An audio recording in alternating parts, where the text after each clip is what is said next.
There are 5 things I do when I start to close on day 1, all of which are intended to focus everyone's eye on the prize. Now, if you make these 5 things a part of your closing and negotiation process, closing on day 1 is going to be a breeze. And we put an example of this in your workbook, so you can always come back with a CODO playbook for each and every closing you embark on. Seriously, print that thing. Keep it in your car, keep it in your purse, take it into the shower with you, get it laminated so it can get wet, take it deep sea diving with you because you're gonna need it. Now, when you get good, this will come naturally, and you'll no longer need to write down each and every step, though I sometimes will still do that. Like, I'll write down, I have notepads everywhere, I have different books, because I'm writing down different steps of the negotiation so I don't forget. I'm negotiating a $16 million deal right now. The seller wants 16 today, the buyer wants 16 to close in 10 months, and I'm writing down the steps, and I'm writing down where I know I'm gonna get to, because I'm gonna bring both sides to the finish line, okay?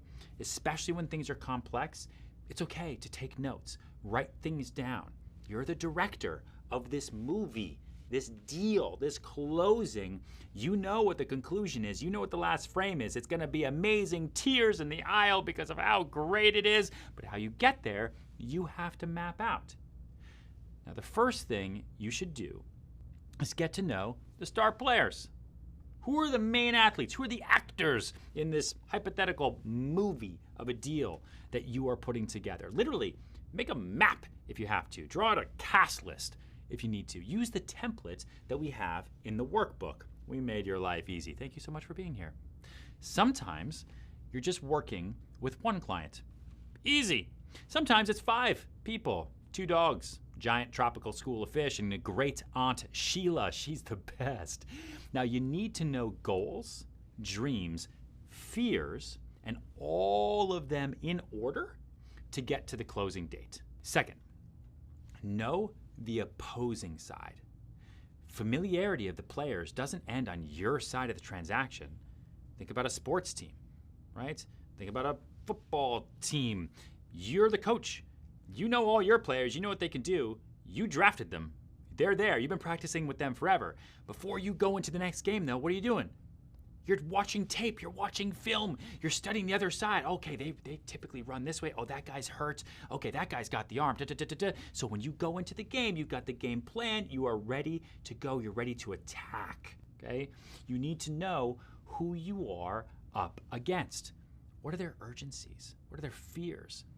The best way to beat a team is to study their plays, know their moves, pull apart their strategies and techniques, figure out what matters the most to each player.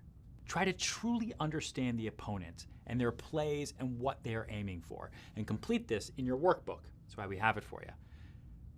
The third step is to create urgency.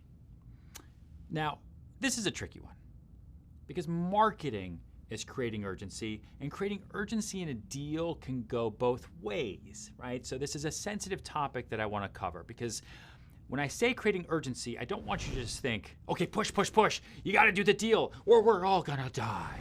You're going to lose it. There's 10 other buyers. There's a bidding war that's happening. Sally, you must buy. No. When every person involved in a deal is as eager as you to cross the finish line, the entire transaction moves quickly and efficiently, but the energy has to be correct. Your eagerness cannot be over money. Your eagerness cannot be over, I need that commission check so I can pay my rent.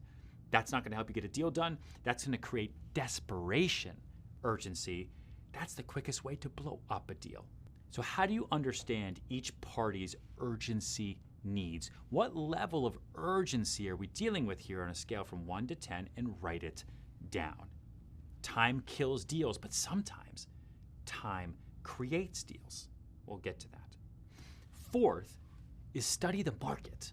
Like, really know the market, know your stuff, know the comps and the neighborhoods and the latest real estate news and the economy. It is not that hard.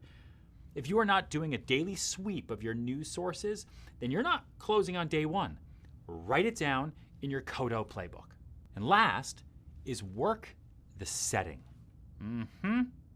There are endless methods of communication these days, like endless now.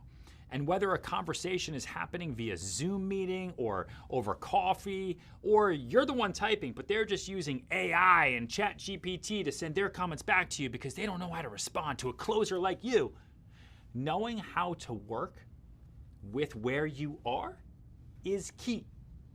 I brought in an etiquette expert for later on in this course to explain exactly how to do this part. Things are going to get fun, they're going to get wild. Keep your socks on, or take them off if you get hot underneath your feet, whatever works best for you. So that's what I want to teach you.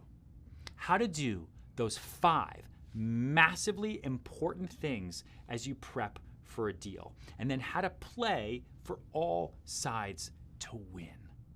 And in order to do this, I've broken this course up into 3 different sections. In the first section, you're going to get the basics of CODO, the foundational knowledge and skill that you all need to start closing on day 1. And then from there, part 2 looks at some of the specific techniques and some of my never before revealed closing and negotiation moves and tactics, how I've sold some of the biggest properties in the world. I'm telling you exactly the way I did that. And then after that, we're going to put it all together and you're going to see some of the techniques in action, like real time. It's going to be nuts. But next up, I'm going to share my tactics for maneuvering people into the sweet spot. And if you follow these tactics in the following chapters, your closing rate is going to shoot up to the moon.